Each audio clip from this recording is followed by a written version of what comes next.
Right, awesome stuff. So, like I told you today, we're starting a new topic. So I think what we need to do is I need to actually play this for you so that you get an overview of uh, of the module. So let me start this thing from the beginning. Chi-square test of independence. This is a contingency table, also called a two-way table, cross-classification table, cross-tabulation, or just cross-tab.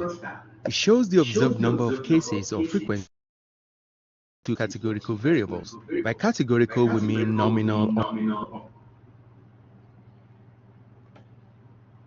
or ordinal. These variables here are ordinal since their categories can be ranked. The row variable is age category consisting of 4 categories. The column variable is AI usage consisting of 3 categories. We refer to a table with this structure as a 4 by 3 contingency table because it has 4 rows and 3 columns. The chi-square test of independence is often employed to determine if a significant association or relationship exists between two categorical variables. Note that we are not testing for a correlation. The term correlation is reserved for relationship between two quantitative variables. Let's begin with this 3 by 2 contingency table. That is, we have 3 rows and 2 columns. Suppose we want to test if there is a relationship or association between age category and AI usage. Then the null hypothesis would be that there is no relationship between the two variables. In essence, age and AI usage are independent. The alternative will be that there is a relationship, that is, age and AI usage are dependent. In the null hypothesis, independence there means that there is no difference in the distribution of AI usage among the age categories. In the alternative hypothesis, dependence or relationship implies that AI usage distribution will differ among the age categories. Specifically, the question here is, are some age categories likely to use AI more than others? The test statistic for the chi-square test of independence is the same as the one used for the goodness of fit test, in that it compares the observed frequencies with the expected frequencies. The null hypothesis here basically says that the observed and expected frequencies for each cell are essentially equal, while the alternative states that they are different. Here again is a two-way table showing row and column totals. The expected frequencies are calculated on the assumption that the two variables are independent. As a result, the formula for calculating the expected values for each cell turns out to be row total times column total divided by the sample size n, or grand total, which is 1440 in this case. I'm going to place the expected frequencies in this table on the right here. For the under 30 and years cell, the row total is 490 and the column total is 809. So the expected value is calculated as 490 times 809 divided by 1440, and that gives 275.28. For the expected value for under 30 and no cell, the row total is 490 times 631, the column total, and that divided by the grand total of 1440. For row 2, column 1, we have 456 times 809 divided by 1440, which gives 256.18. We continue in that fashion for row 2, column 2, row 3, column 1, and row 3, column 2. Now, when we compute the expected totals, note that they must equal the observed totals except for rounding errors. Note that each expected cell must have a value of at least 5 for the test to be valid. However, some authors only require that no more than 20% of the expected cells should be less than 5. Let's now compute the value of the chi-square statistics for the problem. For the first cell, we take the observed 312 minus the expected 275.28, square the result, and divide by the expected. We do the same for the 178, the 273, the 183, the 224, and the 270. On computing these, we have an observed chi-square value of 37.26.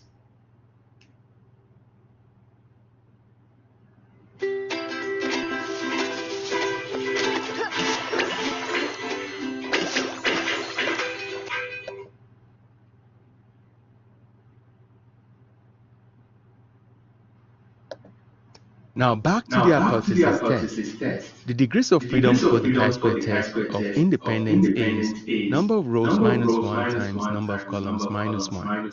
Since we have 3 rows and 2 columns, the degrees of freedom computes to a value of 2.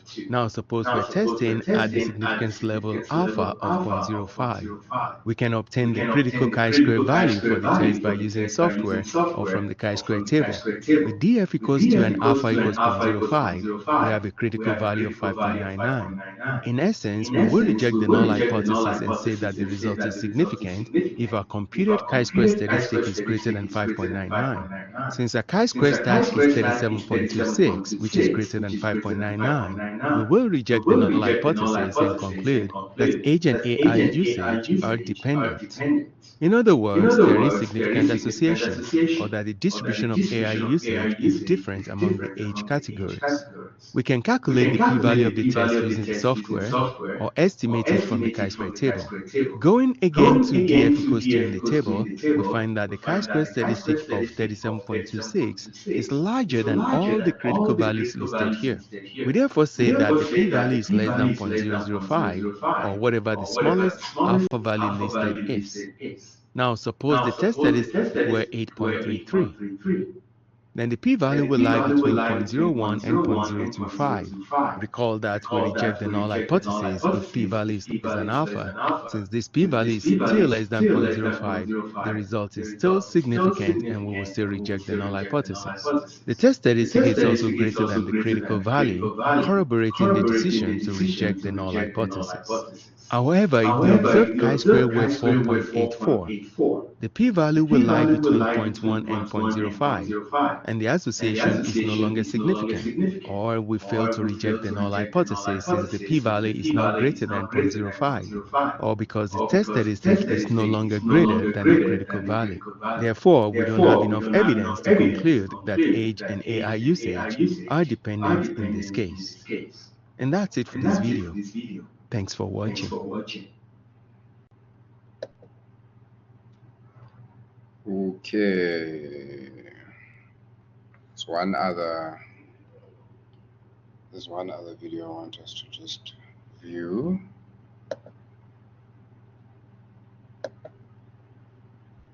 Yes. Let's say there's some type of standardized exam where every question on the test has 4 choices. Choice A, choice B, choice C.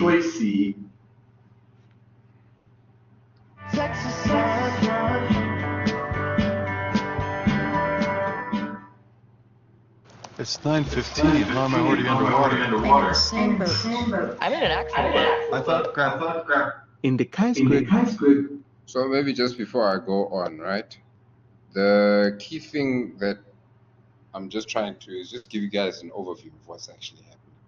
But the massive thing is that at the end of the day, we're doing a lot of like what we did in Learning Unit 8, where we are working with a hypothesis, right? But in this one, what's different is that with Learning Unit 8, we were looking at numerical. Here we're looking at categorical. And categorical, we know, is just not numbers, right?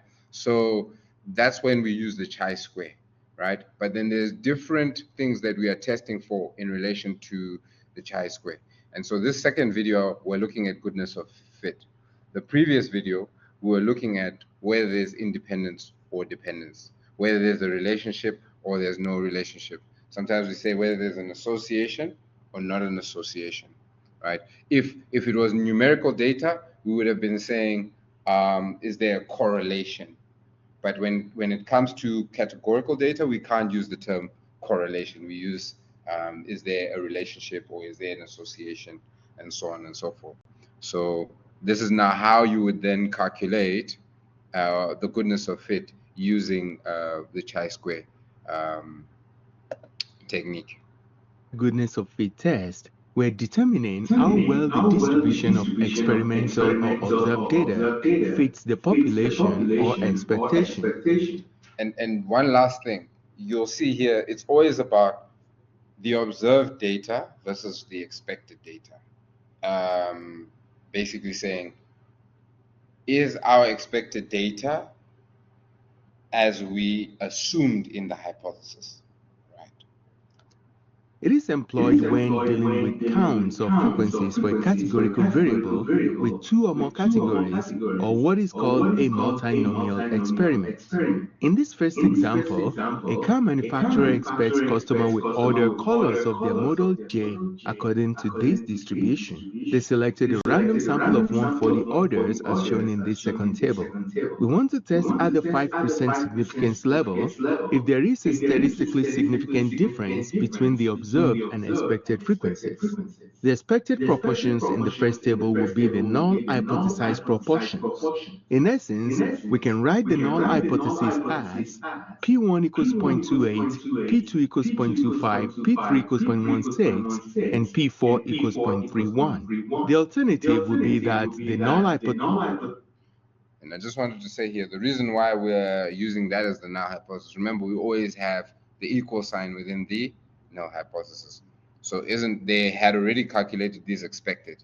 So, in the null hypothesis, we're saying P1, are we expecting white to equal to? You get what I mean? Hypothesis is not true or not correct. That is, at least one of the proportions is not as specified in the null hypothesis. In other words, the observed values are not consistent with the expected distribution. The goodness of fit test is a chi-square test. Chi-square distributions are a family of distributions with each defined by its degrees of freedom. They are typically skewed to the right and take on only positive values. The degrees of freedom for the goodness of fit test are defined as k minus 1, where k is the number of categories in the independent variable. Since we have 4 categories here, the degrees of freedom of the independent tests are defined on only positive. I just wanted to pause here just to say, so you remember in your normally distributed data where we had the bell-shaped curve, this is pretty much what we have for when it comes to the chi-square.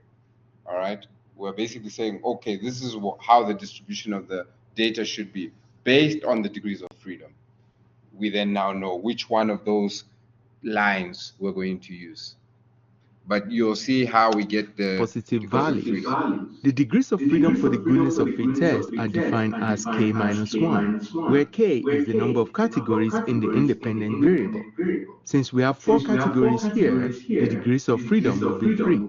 At alpha equals 0.05, with degrees of freedom equals 3, the critical value from the table or software is 7.815. So the rejection region is where the observed chi-square is greater than 7.815. The formula for calculating the chi-square statistic is shown here, or sometimes in this format, where O represents the observed frequency and E represents expected frequency. The test statistic is a measure of how far the observed frequencies are from expected, and it's easy to compute using a table setup like this one. Here are the observed frequencies, which add up to 140. The expected frequencies for the goodness of fit test are calculated by n times pi, where n is the total of the observed frequencies, that is 140 in this case, and the pi's are the expected proportions that we have in the null hypothesis here. Therefore, for white, the expected frequency is 140 times 0.28, which gives 39.2. For black, 140 times 0.25 gives 35. For silver, we have 22.4, and for other, we have 43.4. Adding this up, we get a total expected of 140 as well. This is not a coincidence. The expected frequencies must add up to the same total as the observed frequencies, since the expected proportions add up to 1. Note that the goodness of fit test requires each expected self-frequency to be at least 5. If the expected self for a category has a frequency less than 5, we should combine that category with another category to satisfy that requirement. Since all the expected values are greater than 5 here, that requirement is satisfied. Another requirement is that of randomization. Since we assume we have a random sample at the beginning, then that requirement is also satisfied. Next, we compute the difference between the observed and expected here, then square the differences, and finally, divide the square differences by the expected. The sum of this last column is 1.6315, and it is the value of the chi-square statistic for this test. Since this test statistic is not greater than the critical value, we fail to reject the null hypothesis. The result is not statistically significant, or we don't have enough evidence to conclude that the distribution of the observed colors differs significantly from the expectation. We can also estimate the p-value by checking on the df equals 3 row, where 1.63 will fall. We see that it will fall between 0.584 and 6.251 here. Therefore, the p-value is somewhere between alphas of 0.1 and 0.9. Using software, we can obtain the exact p-value to be 0.6523. Recall that the p-value rule is, if the p-value is less than alpha, we reject the null hypothesis. Since this p-value is much larger than an alpha of 0.05, it confirms our decision to not reject the null hypothesis. Now, suppose we simply want to test if there are preferences for any of the 4 categories.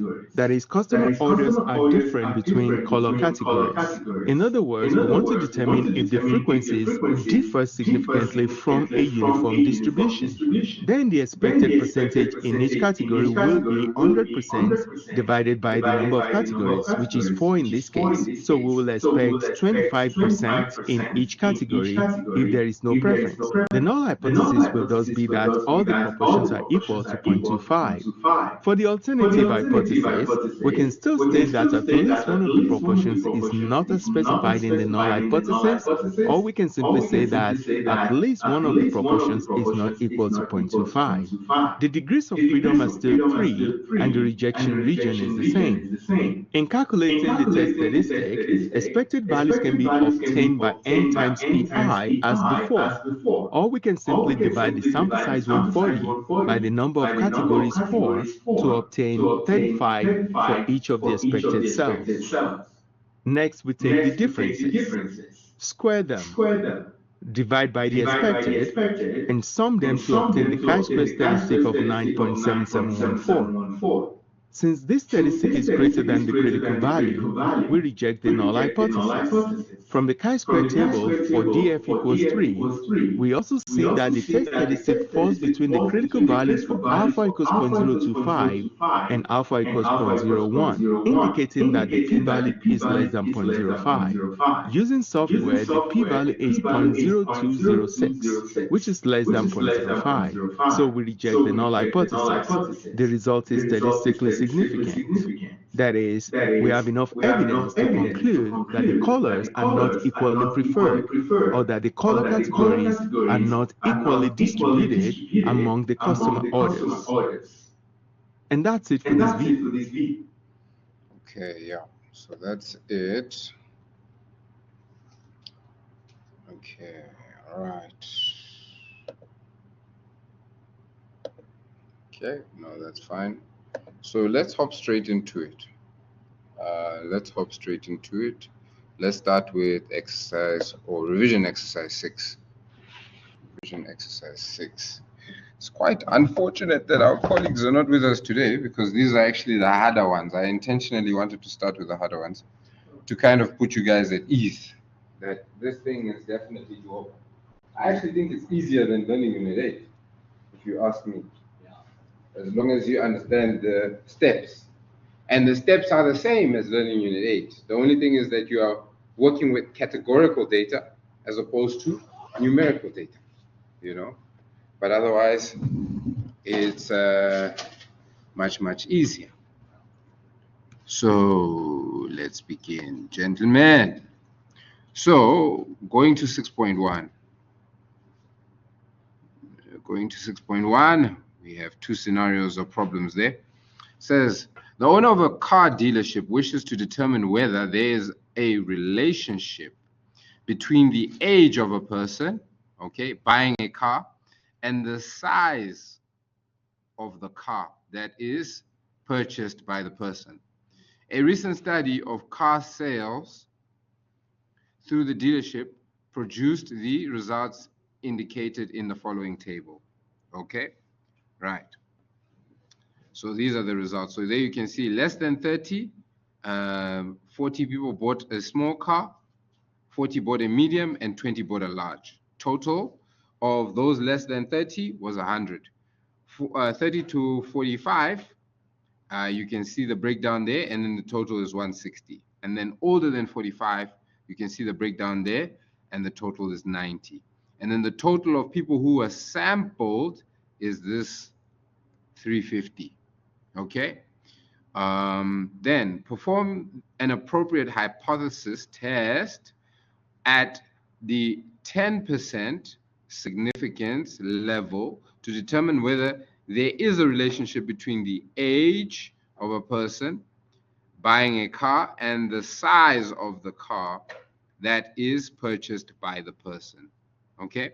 So, like we do in Learning Unit 8, we say number 1, get your assumptions. In other words, your hypothesis. Okay? So here, you've got H0 and you've got H1. Okay. H0, we're always assuming there's no relationship. Okay? So here we're saying it's independent. Age and size of the car is independent. No relationship. Sean ship. Okay. Right. And here we're saying it's dependent.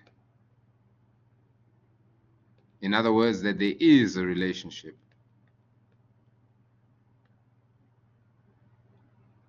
Let me just call it relay.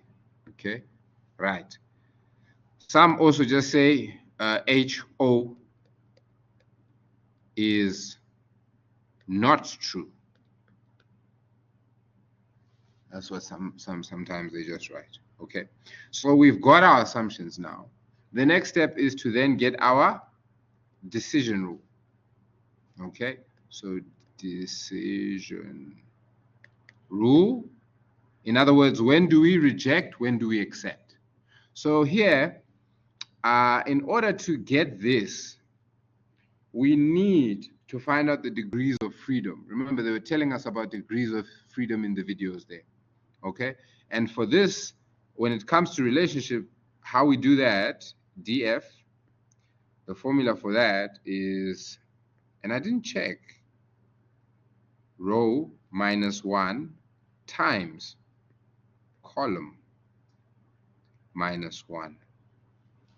Okay, I didn't check if you guys have this in your formula sheet at the back. I think that's worth a check, because then that means that you guys must know this off the top of your head, because you don't get all the formulas, is what I see.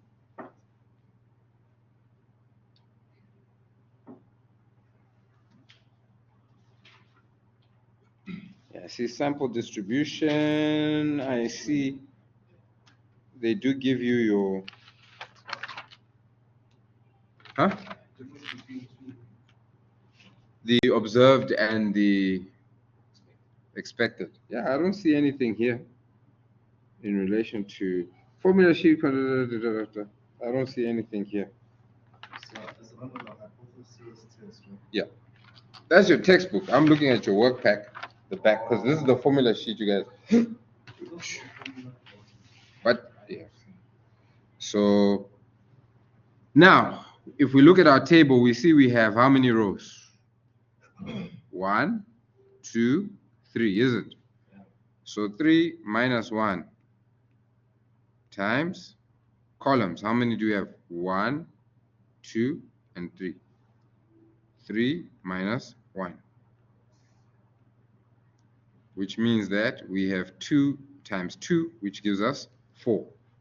Right? Then the second thing, when trying to find out, because here we're looking for the critique, the chai critique, the same way we had a critique when we were in Learning Unit 8, which we would compare, right? It's the same thing we're doing here. So when we look at alpha, or our level of significance, they told us, what was it in the question? 10%. So here's 10%. So now, with these two values, we can now get that chai. And it's not an X. It looks like an X, but it's not an X. It's got a nice little curve there.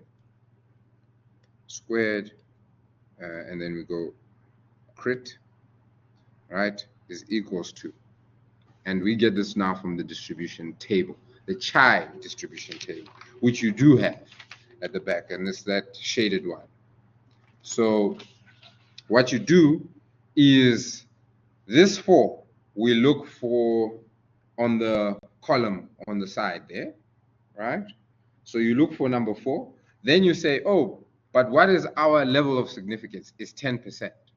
So you look for 0.1, because we know this is the same as 0.1, isn't it? Yes, 100%. And then if you check there, you'll see your critique is what? It is 7.779. Are you guys seeing how we're getting that? Yeah, it's at the back. It's page 182. It's literally your second last page. Yes, and I had to look at 4. So 0.1 obviously on the columns, and then yeah, on the rows.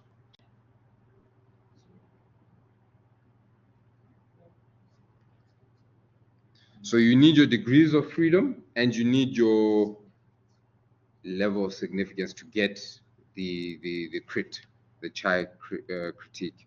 So now that we have that, we are basically saying, this is the nice part, because with the chi, we're always saying, if our chi statistic or chi stat is greater than our 7.779, then we are reject HO, or the nil hypothesis. That's your decision rule, okay? So that's step number 2. And obviously, if it is less than, then we obviously accept, okay? So once you've now, huh? If it's less than this. Because isn't here we're saying if it's greater, then we reject. Maybe I can even put these dots, therefore reject the null hypothesis. Okay. So step number 3, we now need to calculate this, what you call it, the chi statistic. But before we can do that, we have to get the expected values, okay? Because we know the formula to calculate the sum, you're calculating the sum. Let me actually first write this out. So calculate your expected, because remember we're comparing our observed values with our expected values. All right, and then your stat. Right, that's what we are doing over there. So to do that, to get your expected, you have to use the following formula. You say your expected value is equal to row total times column total divided by the sample size, which is the same as the total number of people that were either interviewed or the total number of variables. Okay, so but before we can do that, we obviously need to establish our table. Remember, what we are looking at here is, I want to hide that for a second. What we're looking at here is age, and seeing if there's a relationship between age and the size of the cars bought. Okay, so your category is age. Maybe let me actually draw a decent looking table. So let's do this. No, you know what, in the interest of time, let's just, okay. So we know our category, let me use a different color now, is age. Okay, and we have the first age is obviously less than 30. Okay, then within that age group we have small, medium, and large size vehicles, isn't it? And we have our observed, which they symbolize using this F0. Okay, and then we have our expected, FE. Okay, so let's just leave it at that for now. So if we look at the table that they provided us before, and I'm going to now do this as well. Also, so we have to do this for every single age category. Each age category, yes. Each age category. Okay, so the observed is already there within the table. All right, so we need to move across the row. So for small, we have 40. For medium, and then for large, we have 20. Okay, right. And then, so we have that. Now, to get the expected, we go back to our formula here. So we know, if looking at the initial table, right? If we are looking at your under 30 and we are looking at your small, right? The total on the row there, what is the total on the row for your less than 30 age group? 100 is the total, yes. And then the total on that column for small? 120. Do you have your workbook with you? When you... No. Yeah, I have just the textbook. Is it? Let me give you this thing. Just so you can follow. So we're doing revision exercise 6. This is one that's ticked. Okay. You may just need to flip backwards. That might just be the solution there, but yeah, you can get to the question there. Then sample size obviously is 350. Now, if you do the calculation there, you will find that the amount that you then get, do you want to quickly calculate it before?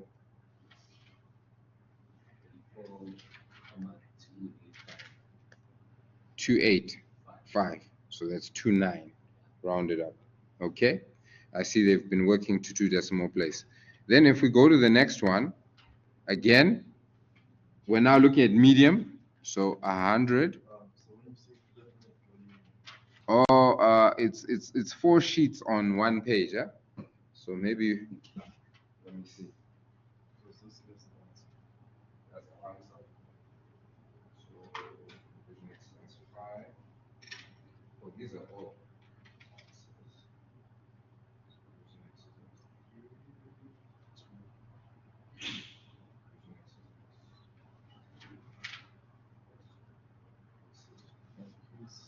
Oh, yeah, yes. All right, cool. So, yes. So we're saying 100, and then the middle column, the total is 110, isn't it? Divided by 350 again. So here then you get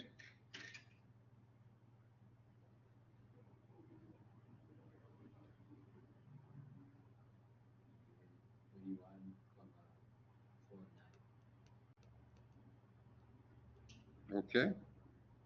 Then after that, you go to the last one within this age group, at least 20. Again, the row total on the row is 100 times the total on the column, which is 120, divided by 350. Okay, and that's going to give you. Okay, right. Then from there, you then now need to go on to calculate the following.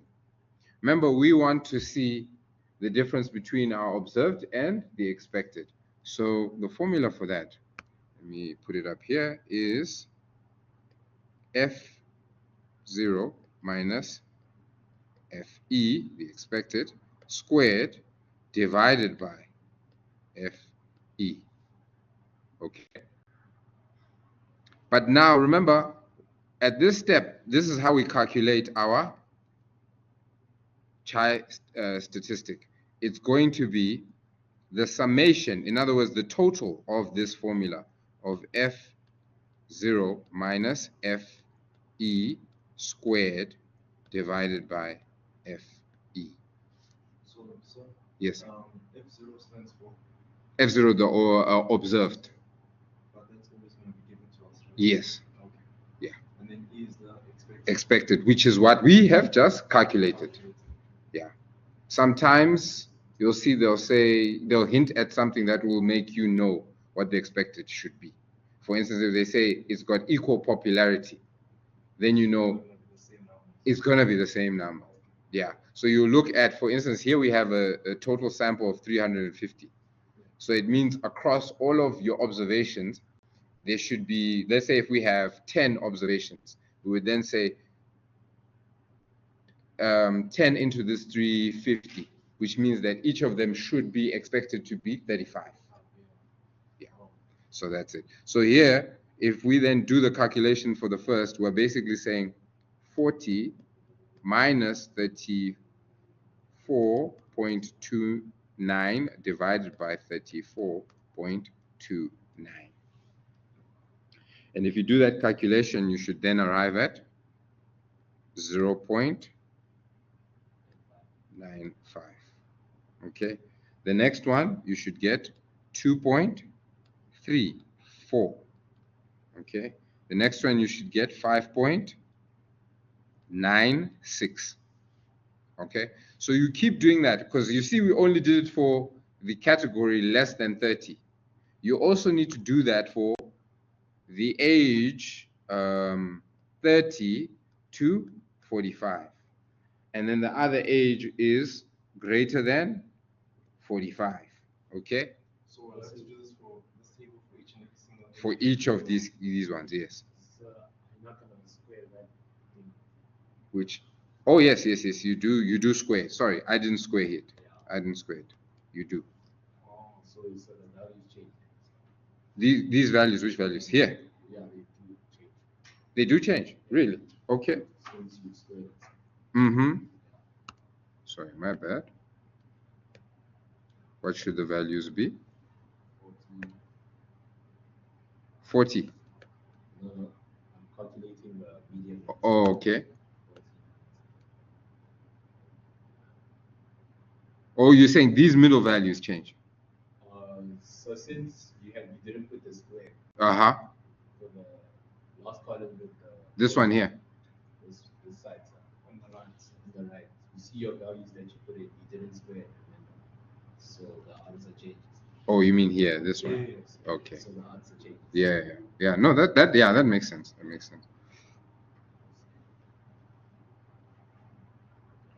So for the medium one, it's 40,93. 40,93, you say?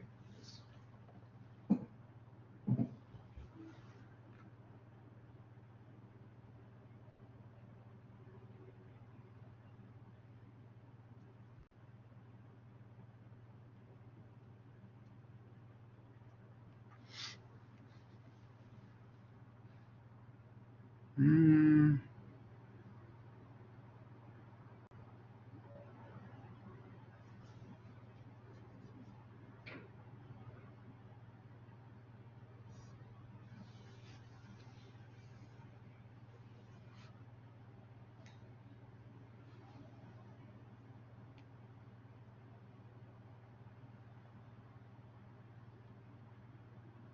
then so for the first one, I get 0.95. 0.95. That seems about right. So 0.95. Again.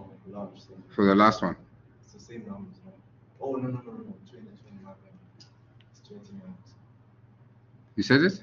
It's 20 minus. I thought it was also going to be 40 minus. Oh. I'm getting a different number here on the second one. I'm getting a 2.34. Okay, let me get my calculator as well.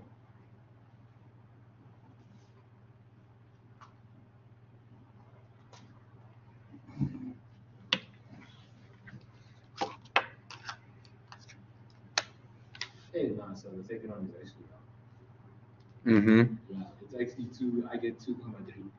Yeah, that sounds better. Yeah, 2.299. That's what I get. I'm just squaring it quickly here.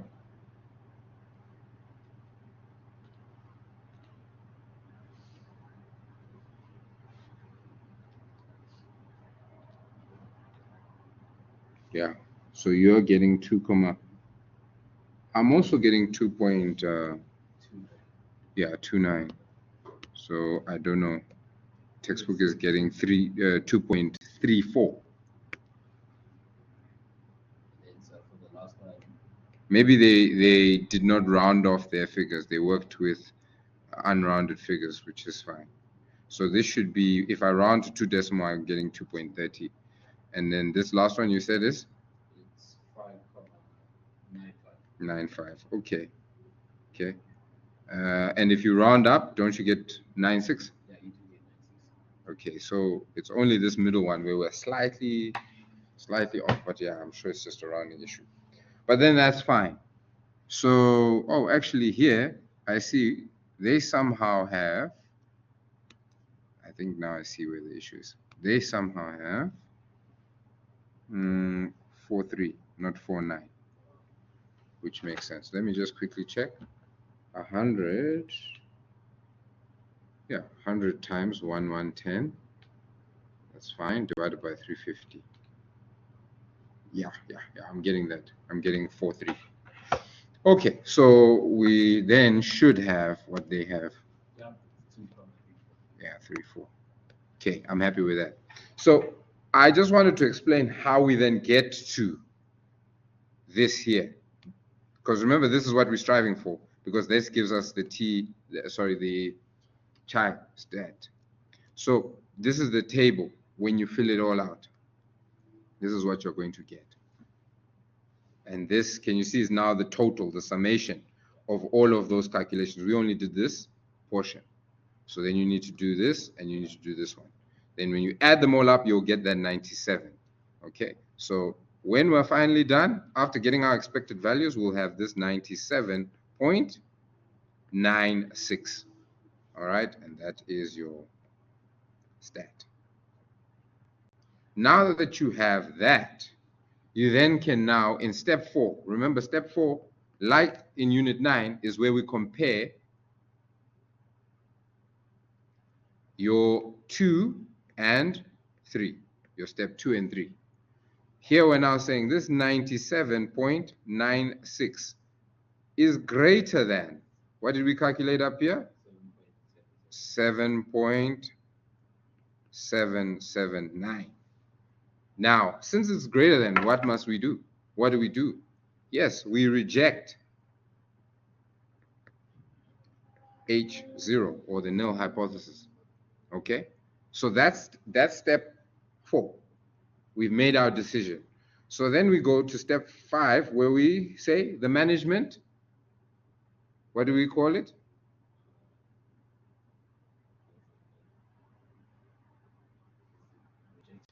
No, the conclusion, basically. What is the conclusion of our results? And we interpret as well. So here we repeat again. We say we reject the null hypothesis at a significance level of, we said 10%, isn't it? Okay, right? And therefore conclude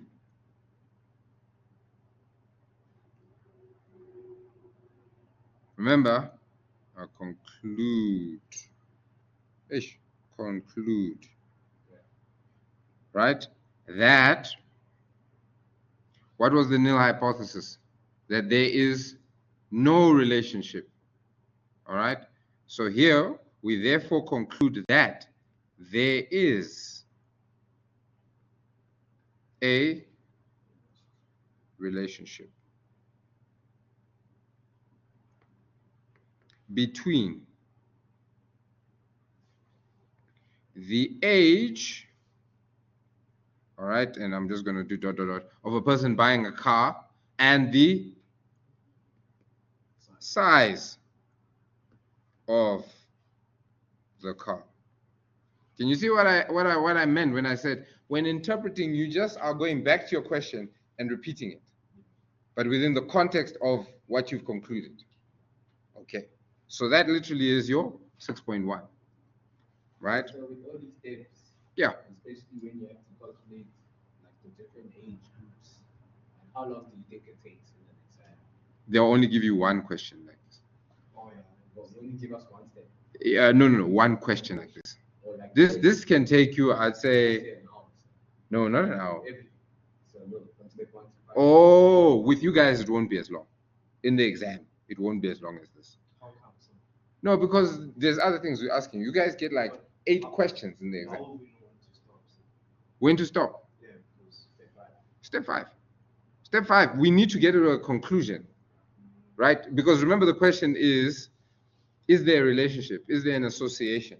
So we need to establish whether there is an association or not. How do we establish that? By comparing our chi stat with our, what do we call it again? Our chi crit. How much will this be for like in the test? Sure. I was actually looking at past exams. I was actually looking at past exams earlier today.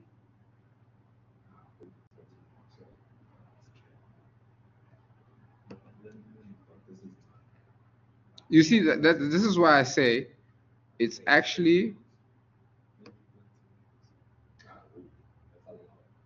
it's pretty good. Where's my stats stuff?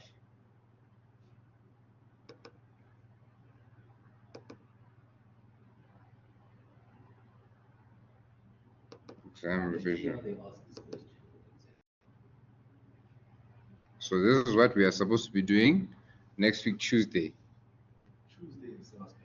2022 and 2023. We have already done it for your test 2 revision, but we're going to now look at the questions relating to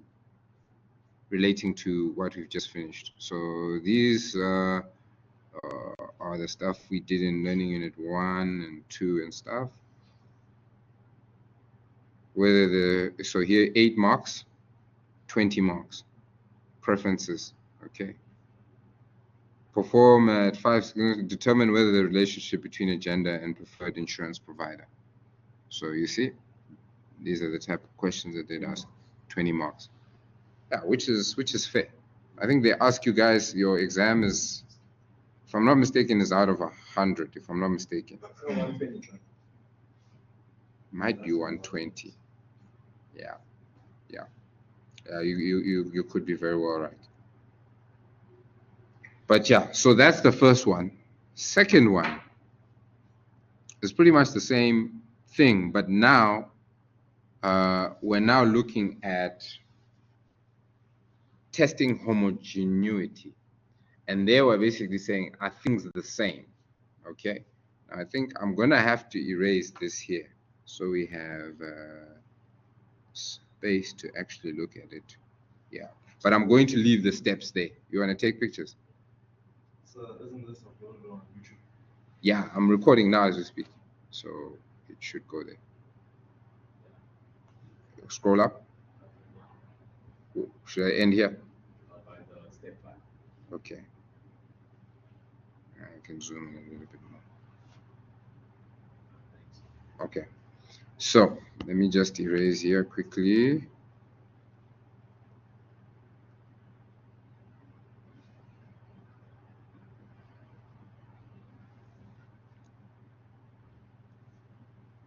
and then I'll just erase this.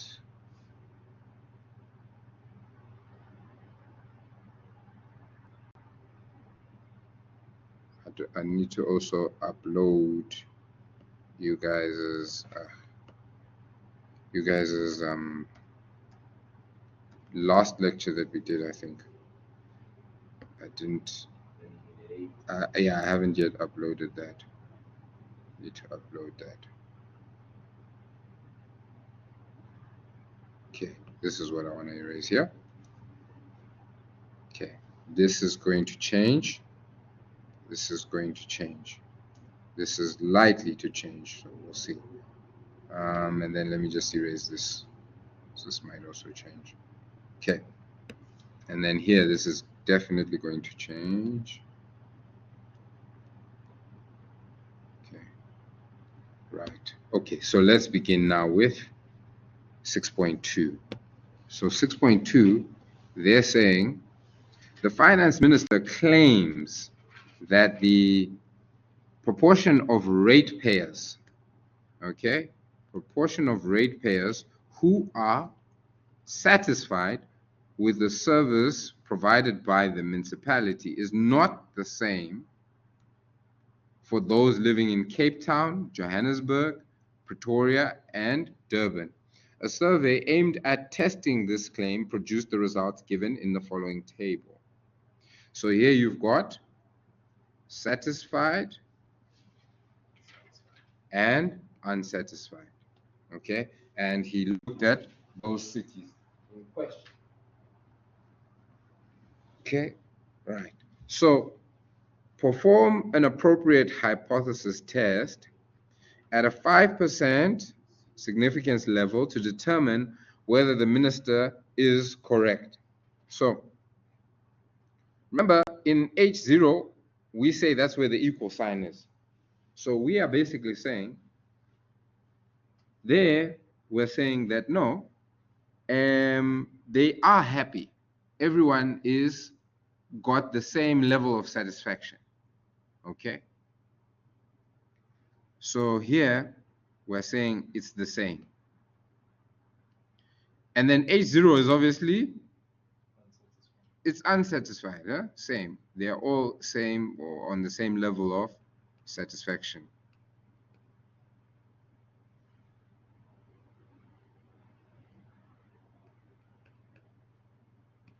Okay. And like you said, unsatisfied, you can say unsatisfied. But we know that H1 is obviously opposite. Okay, so here you'll see in your workbook, let me even just move this. They often just say not true. H0 is not true. Okay, but that's fine. So, Yeah. remember 6.1. Uh-huh. Three different age groups, but then our assumptions were H0 and H1. Yes. Only. Yes. So it'll always be H0 and H1 regardless of. When it comes to assumptions, always H0 and H1. Yeah. The nature of the assumptions might change, but it's always just H0 and H1. Yeah. So then our decision rule. Remember, before we can find out our decision rule, we need to get our degrees of freedom.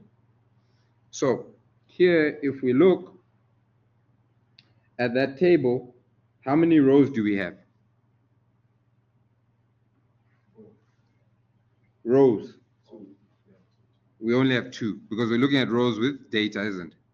So I'm writing in blue, this one -1 means it should be 1. And then columns, we have 4 because we don't include the total column. So 4 minus 1, that gives us 3. So 3 times 1 gives you 3. Okay, so now that we have the degrees of freedom, we now have to go and say, okay, but what about our fish, as we were calling it in our last lecture, or our level of significance? They said it at 5%, isn't it? Yes, so 0.05. So now we have that. We can go get our chai criteria, or yeah, chai crit. So we look at the back of the table there. first column, you're saying 3, and then across, yes, it's 7,815. Okay, yep, definitely correct. So again, can you see here? It's simple. Well, Percentage always be given to us. which percentage? Yes, they have to. Whether you're in learning unit 8 or you're in learning unit 9, they will always give you the level of significance, because it's basically saying at what level must we run this experiment. Yeah, so they have to give you that. Okay, so here, this is why I like learning unit 9, because can you see here, you're always saying, if my chi critique is less than my chi stat, I'm rejecting the null hypothesis. Your challenge is obviously just getting this right, and it's not that tough, you see. So if you can get your assumptions right, get your decision rule right, then you do your calculations in 3 right, you're home and dry, you see. So this is why I look at those 20 marks and I'm saying you guys should be collecting it. And this is why I said I'm going to start with the harder ones today, so you guys can see, we need to chow this learning unit 9. Okay. No, it's not. It's not. But the problem is, you just look at the answers in your work pack, and there's things that are not explained. Then you'll be like, it's rough out here. Okay, but it's fine. Also, you said they'll give us this thing. Yes, they have to. They have to. Even your normal distribution table, they have to. Okay. So next step then is to calculate now our expected values and obviously get our chi statistic. So again, we have to then develop the table, okay? And I'm not gonna go back to this because I don't want to chow too much time. Okay, so here, I'm gonna just do this. I want us to copy this and then move it.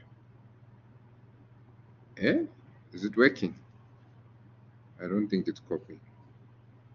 Okay, I'll do this. I'll screenshot.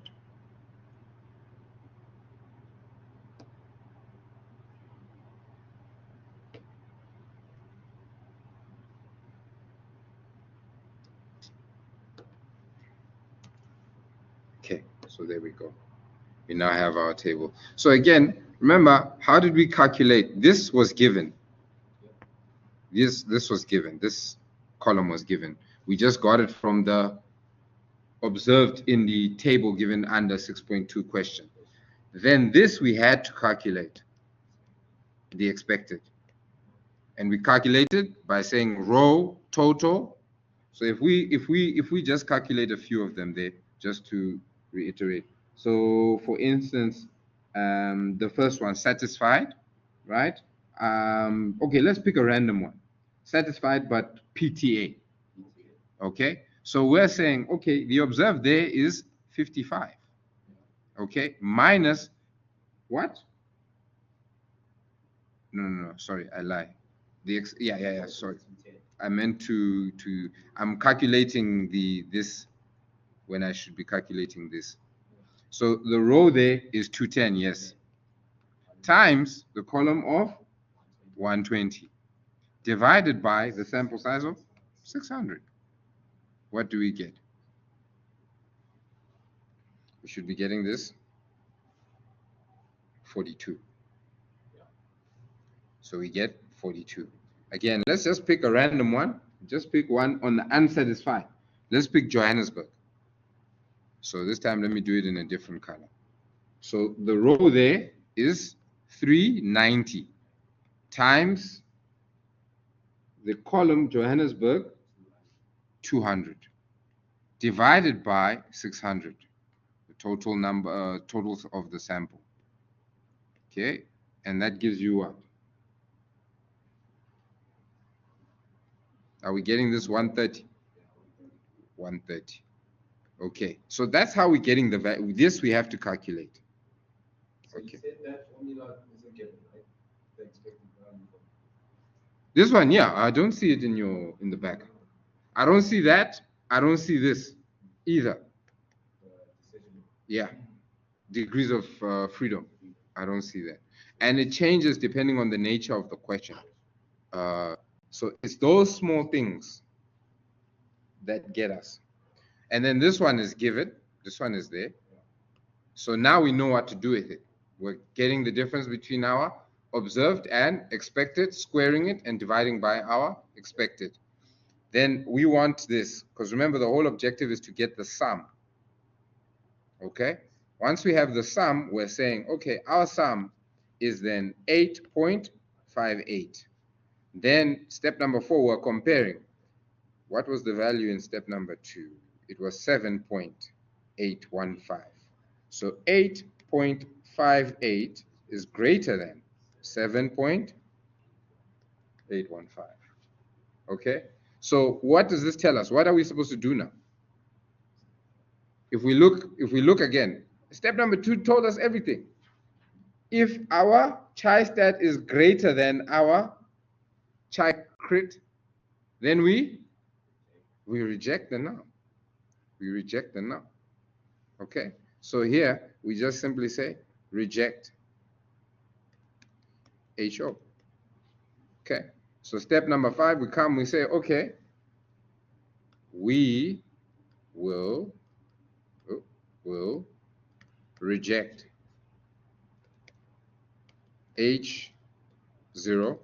And here you have to say this, at a critical level of 5%, or you can say 0.05. It's the same thing. Okay? And therefore conclude.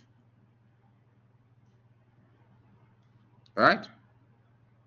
And again, I've forgotten already what was our assumptions. So I just go back, say, I know we're rejecting HO. Okay, so we're definitely then, should I say, we are basically running with the assumption in H1, right? So here, remember what was the management claim? The management claim was the level of satisfaction of taxpayers or ratepayers is not the same in other cities as with Cape Town, Pretoria, and so on. So here, and conclude that you can also say that the management claim was true. Okay?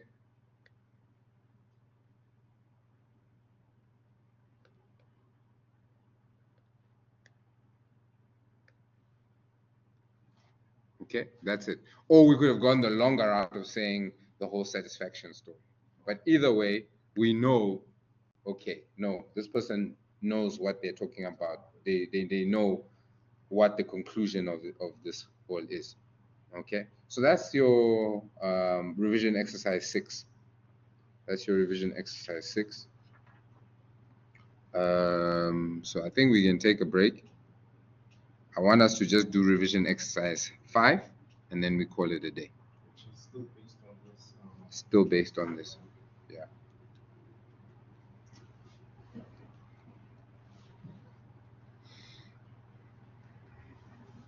So far, so good?